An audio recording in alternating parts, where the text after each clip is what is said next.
Here's your host, Alex Garrett. And welcome inside to the Sports Hour with Alex Garrett. And it is the Monday after week 1 of the Jets and the Giants. And it's a very big post 9/11 weekend show today. I mean, look, if you were there on Saturday night with the Yankees and Mets, it was a special night. Bobby Valentine, Joe Torre, first pitch members there. Torre obviously managing the Yankees through 2001. And really Valentine managing the Mets in 2001.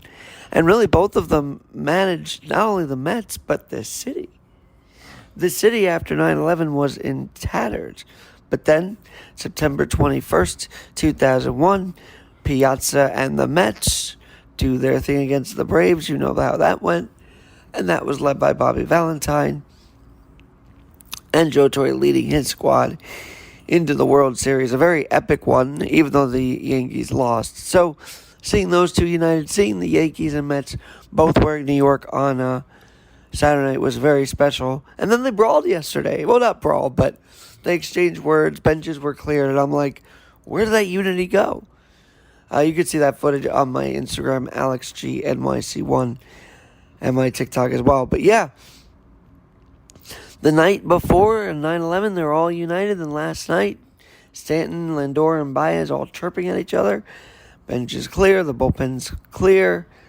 It was a mess last night in Citi Field. The game didn't get over till midnight and started at 8 a.m. So that's just a typical ESPN game, and these games are getting longer. I'm not sure how when they're trying to shorten the game. But I know a lot of you are also focused on what week 1 was about. And to me, there are a few standouts.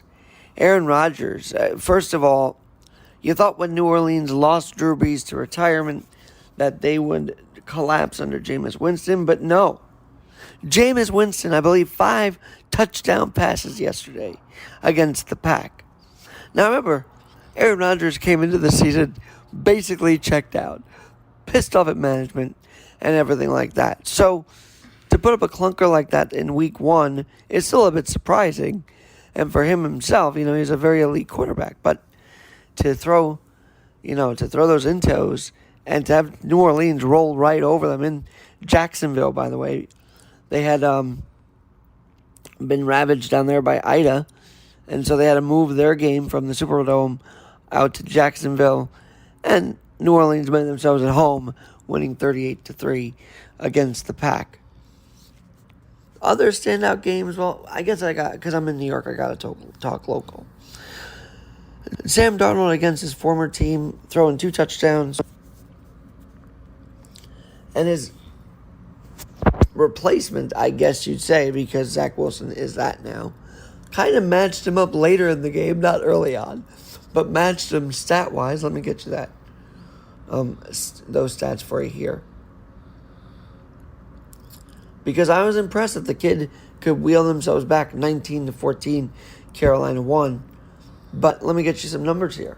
258 yards, 2 touchdowns, an interception, sacked 6 times was Zach Wilson. 20 of 37.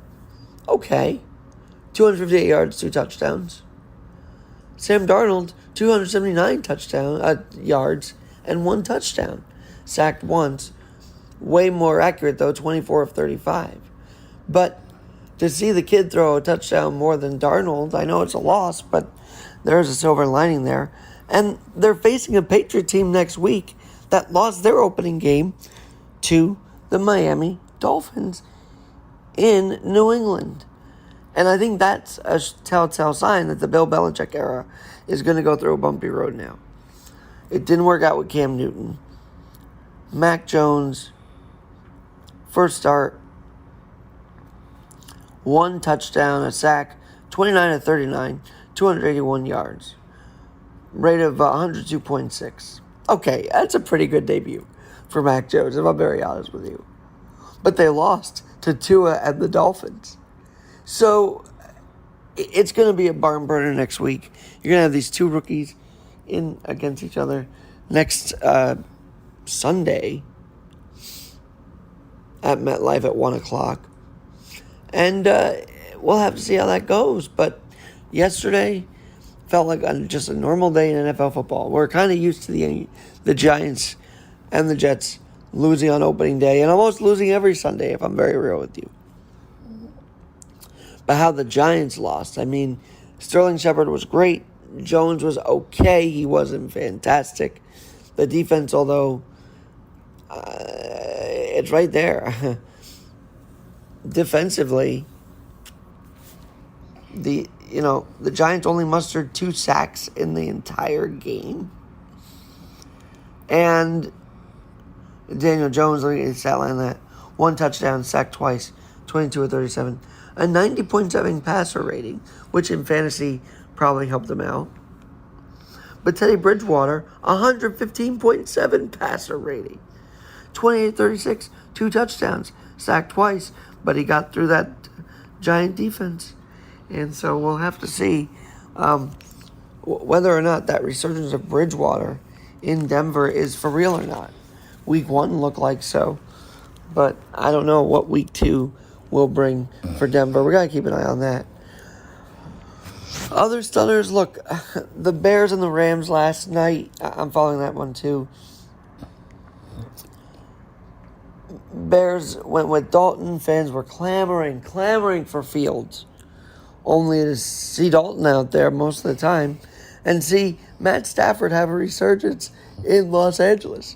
Matt Stafford, yes, the guy we all thought was kind of gone, done. No, sirree. He's not done. He went 20 of 26, 320 yards, 3 touchdowns, a rating of 156 passer rating. Guys, he seems to have had a rebound because I remember when he was hurt. When almost every snap you worried if he got hurt. Well, with the Rams, he's been good. And Jared Goff, the guy that went to the Lions, well, they put up a stinker yesterday. So, really, those games stood out. Mahomes and the Chiefs doing their thing against the Browns. And of course, Brady on Thursday night. And tonight, it's the Raiders and the Ravens. But back here, I mean, I feel like we just expected both teams to lose. Because we're that cynical of a team. We're all excited for opening day, and then, well, when the final gun goes off, and the Giants and Jets lose, you're like, well, that made sense. I hope it doesn't make too much sense moving forward. I know that for the Giants, they're retiring 2 numbers this year. I've talked about it before. But Manning and Strahan. And I'm just thinking to myself, it's nice to live in those glory years. But this is now. This is Daniel Jones' 3rd season. You got to see something from the kid. I know he had a great passer rating, 90, but you got to see something from the kid, or you have to look elsewhere for quarterback situation.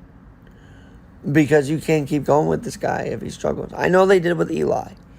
And Eli was a work in progress every year. They actually stuck with him year in, year out for quite a number of years. From 05 to like 9, when he decided to call it quits after the 19. I think it was the 18 season, actually. So, I don't know. I don't know what to expect from these teams. Joe Judge, Solei's new. He was the defensive coordinator for the Niners. Comes over here, kind of a rock star entrance into the world. And then, of course, Joe Judge, Patriots vet, coming in, after a dismal Pat Shurmur era. So we have to see where that all leads to. Now, next hour, it's going to be very cool. The man who is the grandson of Howard Cosell, Colin Cosell, will join me for a longer conversation. Thanks to Lou Terminello for joining on Friday, by the way, for a longer conversation about what it was like living with the name Cosell, becoming a PA announcer for the Mets and a couple other teams, as well as what it was like being around his grandfather, Howard Cosell. So you don't want to miss that next hour. And then, of course, in a couple minutes, I mean, the Djokovic upset at Flushing Meadows is a pretty big deal. How about the fact that a teenager won the U.S. Open in women's, first time since 1999. Two teens went up against each other and, battled in the women's final. Last time it was done, Martina Hingis and Serena Williams. So a lot of history over in Flushing Meadows this weekend and this tournament in general. But tell me what your favorite moment of the NFL Week 1 was at alexgnyc.com. You can tweet at me, AlexGNYC1, and follow the Sports Hour on Facebook. Sports Hour with Alexander Garrett is how it's called. But tell me what your favorite moment was. DeAndre Hopkins, making that incredible catch in the back of the end zone for Texas. That was a good one. But it just shows you, and my dad says all the time, you cannot predict football. You can't predict football at all, because if you try, like last night, do you know a guy bet on this Bear team $45,000? Now, we didn't know what Andy Dalton was going to bring. We didn't know if Justin Fields was going to play. I bet you this bettor thought that Fields was going to be in way earlier when the wheels were falling off for Dalton, but he wasn't, and the wheels just fell off for the Bears. But imagine betting $45,000 in Week 1. In Week 1! We don't even know what this game is going to be like, because the Week 1 is a litmus test. It's not supposed to be a deciding ground for $45,000. That is insane. I don't know where this guy came up with the idea.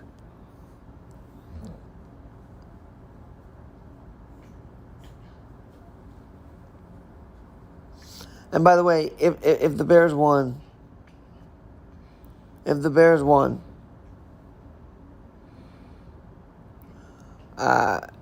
payout would have been over $184,000. And by the way, this money was a down payment on a down payment on their house.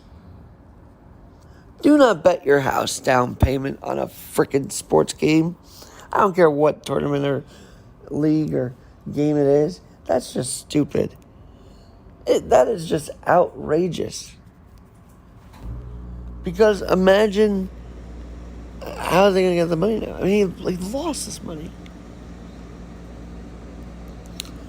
And maybe he lost his house. How do you spend on a house down payment? If I got a house and did that, I know my girlfriend or wife would be very upset at me, because it's a freaking down payment. I'm pretty sure this bettor might be heading to divorce. I'm just putting that out there.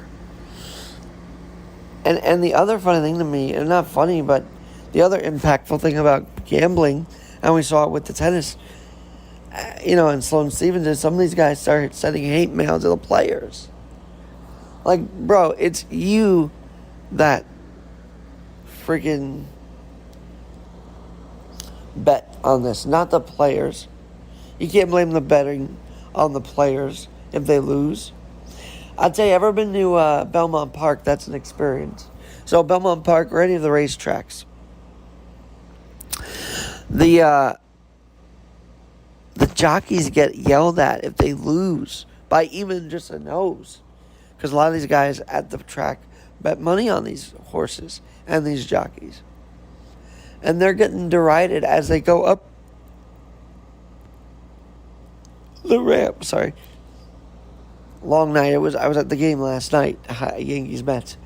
But as they were going up the ramp at Belmont or Aqueduct, they get yelled at by these regulars that just keep gambling their money away on the horses.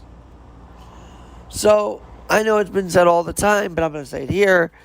If you have a gambling problem to the point where you feel like putting, I don't know, your house down payment on a freaking football game, you need help. That's not regular, that's irregular. You need a lot of help, bud. And I would recommend you find a gambling hotline to figure that ish out. Because I can't imagine putting down even a lease down payment on a football game. That's just wild. But he did it. He obviously lost. And we'll see I wonder what the story's going to be. You can follow him at White Sox John, WS Sox John, if you want to get update on it. I just found that out at Bleacher Report. And Bleacher Report on Sunday, every day is great, but Sunday it's pretty good. Obviously, Red Zone's great.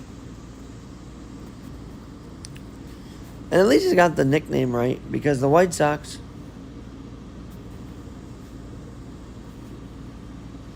are the winner right now in Chicago.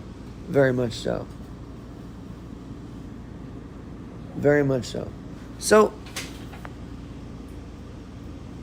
I'm trying to find his Twitter, by the way. See if he has it active after that. Oh, there it is.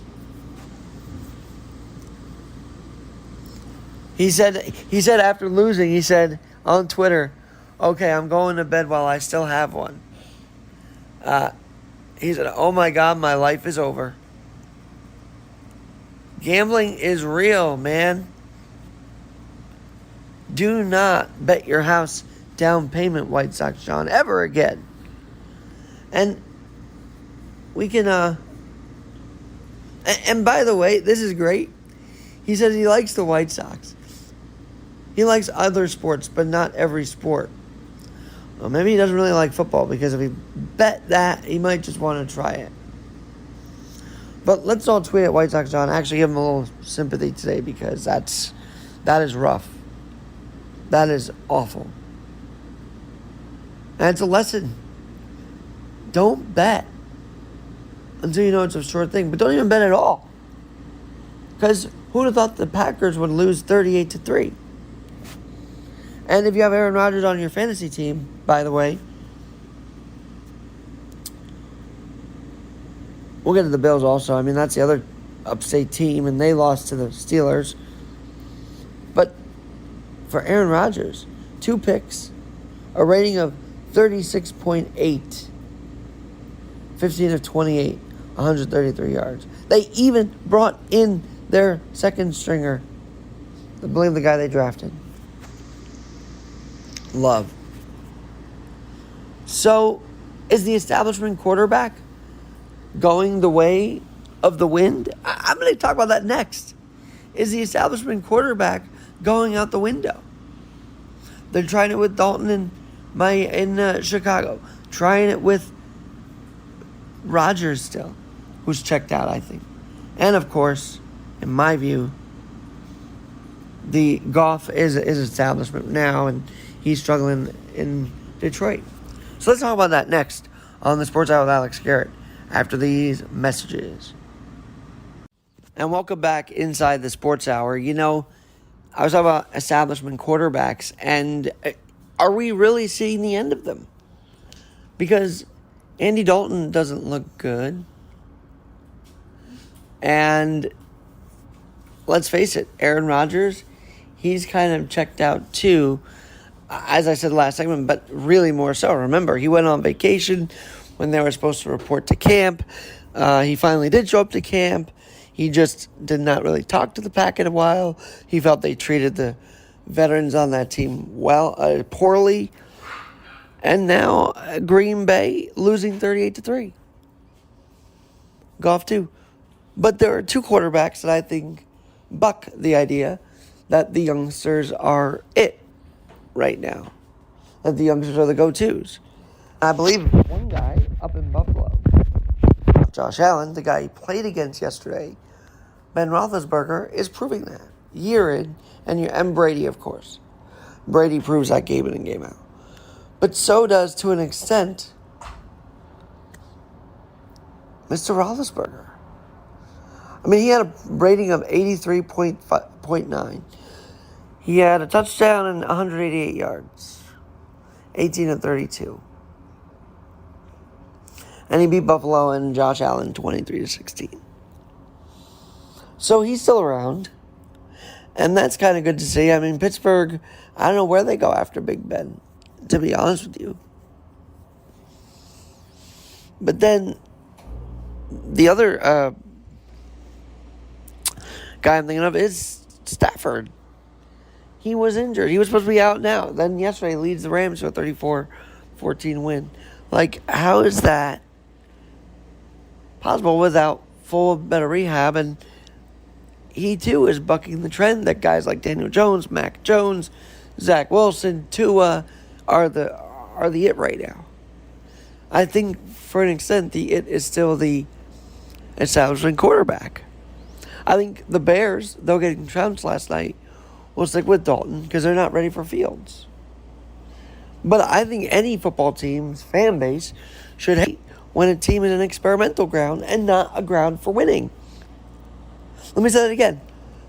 A team should not be an experimental ground. This isn't a laboratory.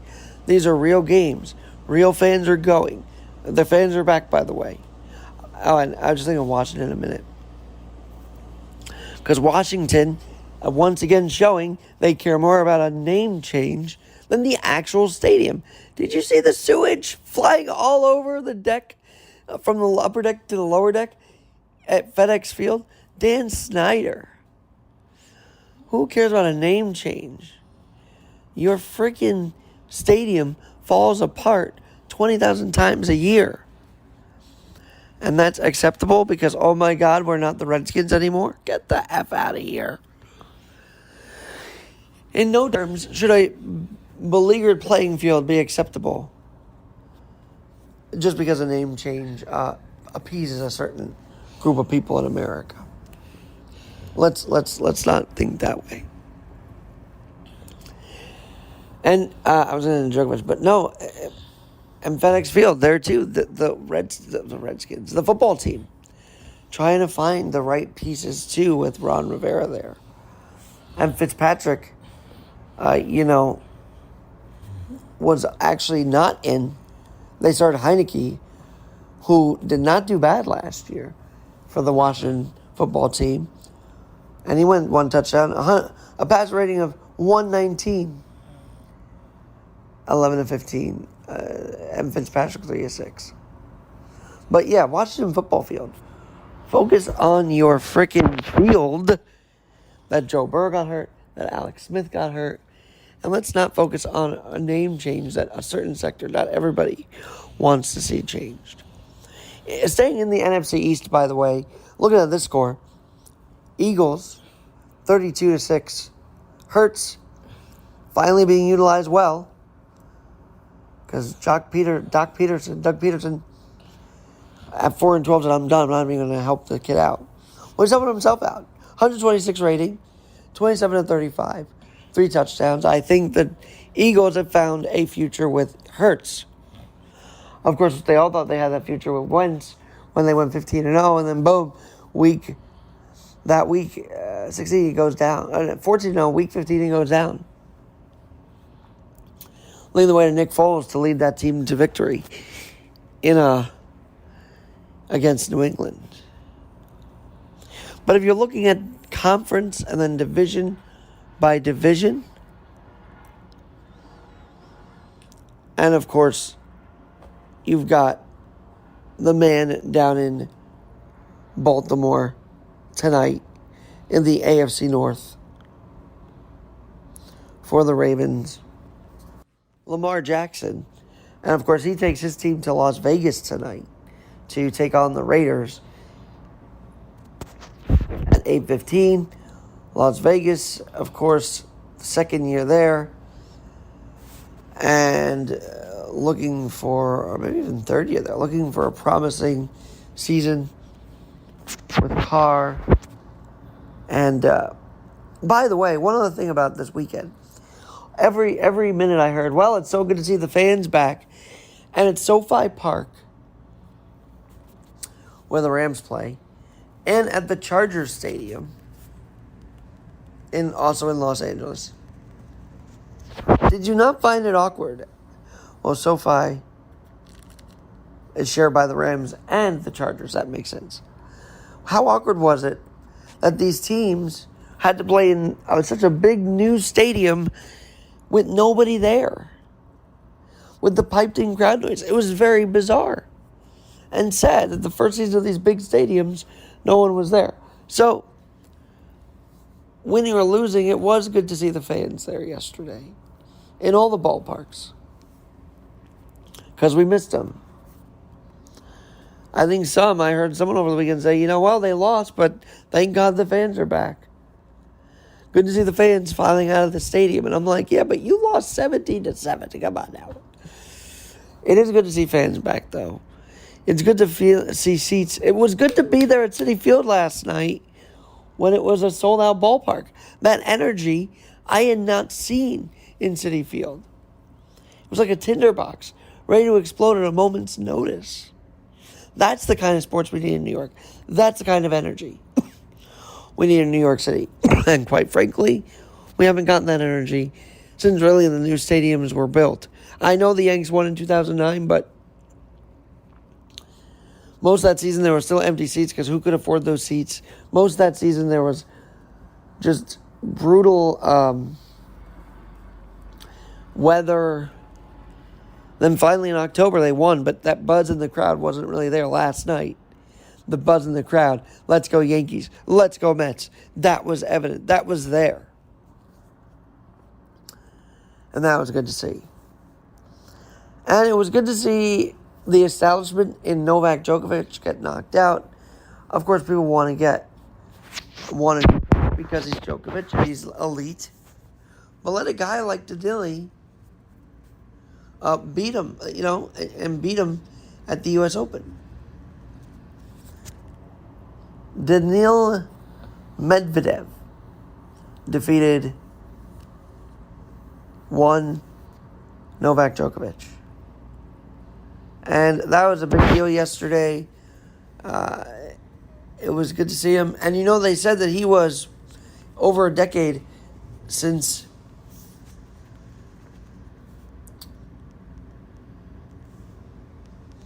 that he had lost the first set and then won 3 straight sets to win the U.S. Open. Over a decade that hasn't happened. So kudos to Daniil Medvedev. Djokovic may not have been healthy enough. And overall, a winner was crowned yesterday in Flushing. And I think that dome made a big difference, as always, because this Open happened during Ida, and I think they were able to play through it because of the domage. Well, because of the domed stadium of Arthur Ashe, which never used to be lit up like it is now. It looks so beautiful.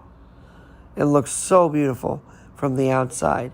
And I saw people were leaving this U.S. Open at 12 o'clock workers. I'm like, man, that match ended just a few hours ago, and they're still there? Craziness. Well, anyway, staying in Flushing, we're going to talk with the grandson of Howard Cosell. I could try better Cosell with that. Hold on. The grandson of Howard Cosell. There you go. Colin Cosell. He gives us his own impersonation of his grandfather, Howard, the legendary broadcaster. And stay tuned for that next on Alex Garrett Podcasting, the Sports Hour with Alex Garrett, and Can You Dig It Sports. Talk to you soon.